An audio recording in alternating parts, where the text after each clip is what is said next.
Luke Skywalker gets tempted by the Emperor through the Force before Return of the Jedi. Plus, we see how Tauntauns are trained on Hoth on this week's episode of Star Wars Weekly.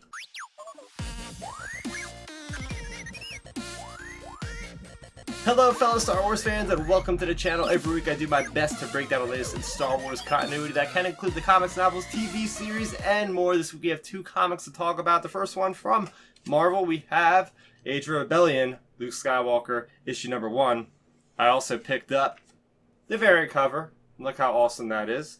So, we have this story which is unprecedented in Star Wars canon. It is a story about Luke Skywalker between the events of The Empire Strikes Back and Return of the Jedi. We have not gotten a story, to my knowledge, that takes place in this era right after we hear of Luke Skywalker's father actually being Darth Vader. So this issue actually bridges the gap pretty well to where we see him in Return of the Jedi to a certain degree. So this story takes place where we are in space. We have Luke who's escorting these rebels who have stolen an Imperial vessel. They are boarding this Imperial facility to get fuel. While Luke Skywalker is there escorting the troops, he feels sort of like a disturbance in the Force because, well, it turns out that the Emperor Palpatine himself has actually tapped into the Force and in a roundabout way has sort of felt Luke's presence. And throughout this mission, he is playing with Luke's doubt as being part of the rebellion towards the end of this issue. You know, Luke is in space. He is trying to get them to go to hyperspace, and they're saying, no, it's too late or it's too early.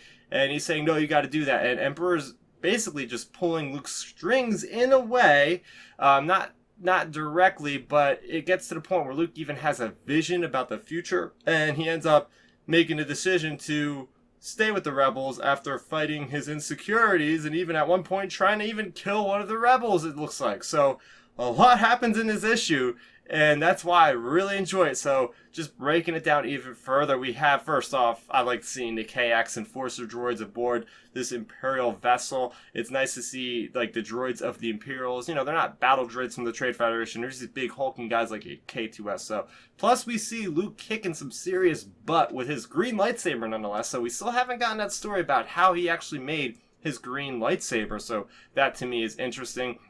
We do find out in this conversation, which is a great conversation, by the way, between Darth Vader and Emperor Palpatine. So we know that, it's been about a couple months or several months, they say, since Darth Vader has encountered Luke. Darth Vader hasn't had a lot of luck trying to actually find Luke. So I think that is why it ends up spawning to the point where Emperor says, I have to take, matters into my own hands. This is taking way too long. We need to bring Luke to the dark side. So that's when the Emperor goes into this kind of state where he's able to connect with Luke. And that is huge. That is absolutely huge because we're seeing Luke kind of float between the dark side and the light side in this single issue one-shot comic, which really sets us up nicely for Return of the Jedi. In the beginning of Return of the Jedi, Luke is doing force chokes to Gamorrean guards, things like that. So we know that Luke is kind of always on the dark side, skating on the dark side. With The Last Jedi, according to Luke, other sources, Kylo, whatever, he tries to kill Kylo. So, and we see him in this almost have a tendency to kill this other rebel pilot, this major guy. So there's lots of evidence that Luke is throughout his life really is going around and having troubles with the Force, the dark side, the light side, the balance of the Force. Why is it significant that the Emperor is able to even tap into Luke at this point? I think it's because he now knows that Luke is the son of Darth Vader. So he has a connection with Vader, Anakin Skywalker. So maybe since he has a connection to that bloodline, he's also able to somehow trace Luke, who has the same type of blood lineage through the Force somehow. Palpatine says he cannot give Luke visions, but Luke has this one vision of what would happen if he just left the rebellion with R2, and it shows him crashing his X-Wing on purpose. It shows him throwing away his lightsaber. Pretty much almost what happens with Octu in a way, but it does show that he has a family, and that's the significant part. Is it shows that he grows old, it looks like he has a couple kids, and there's a wife. So if you guys have read The Last Jedi novelization, there is this great prologue where it actually shows an alternate reality for Luke Skywalker. And this might be, in a way, that same kind of vision that Luke had in that way. So it shows us, like, Luke is always thinking about the future, and the future is always moving, just like Yoda says in a way. Everything's always moving pieces around. So Yeah, I mean this issue did a hell of a lot for Star Wars. I was really hyped for this issue, and I'm just so happy to see like a comic story have this much significance on a character that we know so well, and it adds another layer to the character. And I feel like it fits. I feel like this is a logical step. The Emperor tried to pull in Luke after Darth Vader couldn't find him or whatever, and Luke is just too strong in the Force to really fall to the temptations of the dark side. So that's what it would take for Luke to turn himself in over to the dark side for the Emperor to actually get a hold of him. So what'd you guys think of Luke Skywalker? Let's talk about it in the comment section down below. Moving on to an IDW comic, this one is Star Wars Adventures, issue number 22. As always, we have two stories. First one being A Matter of Perception. This one we have Leia Organa, we have C-3PO and R2-D2. They're on a scouting mission. Turns out that they can't find any enemies, so they go out and look for things. Next thing you know, they have an alien that was on the Millennium Falcon run away. They go chase this alien down. Next thing you know, Leia gets ambushed by Stormtroopers. And she quickly finds out that they are mistaking her for a bounty hunter. Right? That's a little bit strange. Turns out that they are a little bit elusive in a way because they're trying to hide from the Empire because they have actually defected. So we find out that these troopers have actually defected from the Empire after seeing the heinous things the Empire has done to a certain alien population on this planet. So they decided they're going to cut tail and run away. And that's what happens. We find out that Leia uses these troopers as informants for the future. So overall, I liked seeing that there was a reference to the Anuit sector, which happens to be the same sector that Hoth is in, as well as Bespin, as in that Uprising game, so pretty cool there. But I did like seeing the Stormtroopers not having helmets on. It's always nice that we see that the Stormtroopers are actually humans underneath. There was actually a female, I think, as well in that group.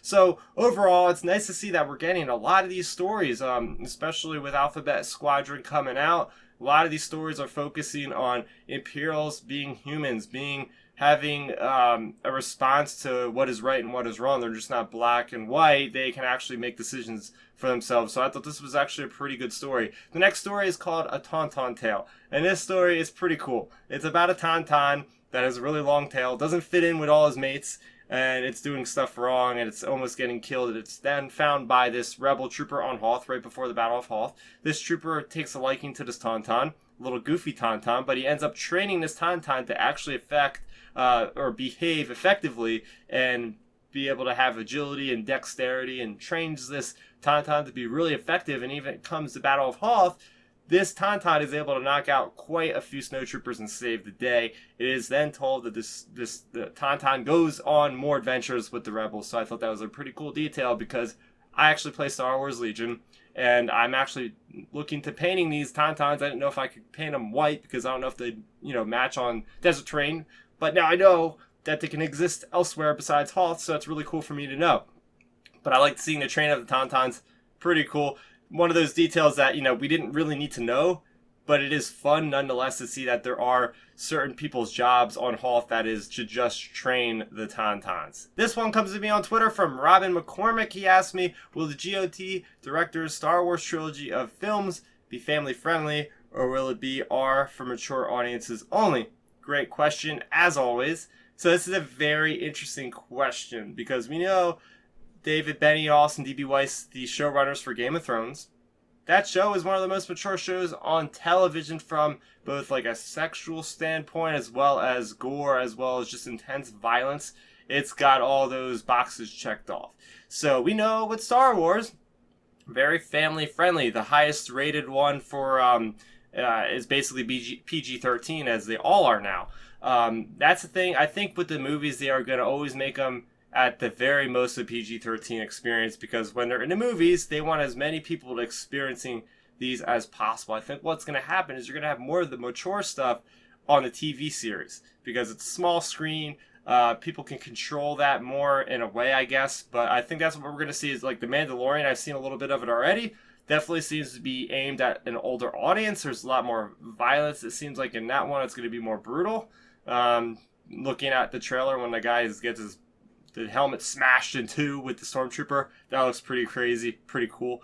But yeah, I think we're going to see, it's not going to be any different with the movies. The movies are always going to be able to be enjoyed a good entry point for most people. If you guys want to get your questions answered very simply, you can get them to me using hashtag Star Wars Weekly, either on YouTube or on Twitter. So next week we can look forward to Age of Rebellion, Darth Vader issue number 1. That happens to be the last issue of the Age of Rebellion series. We also have Dr. Aphra issue number 33. So I want to hear what your thoughts are on Luke Skywalker issue number 1. That was such a cool issue. Let's break down some of the theories you guys have in the comment section down below. If you guys are new to the channel, welcome. I talk about Star Wars a heck of a lot. I'm starting a new deep dive series of Star Wars videos. The first one I put up is about the Purge Troopers from Fallen Order. I have a video about their origins, so make sure you check that out and do subscribe to the channel, as it really does help support me. That is going to do it for me, Starrapter. Thank you so much for watching, and may the Force be with you always. Thanks for checking out the video. Please hit that thumbs up symbol. It helps me know that I'm making content that you guys enjoy.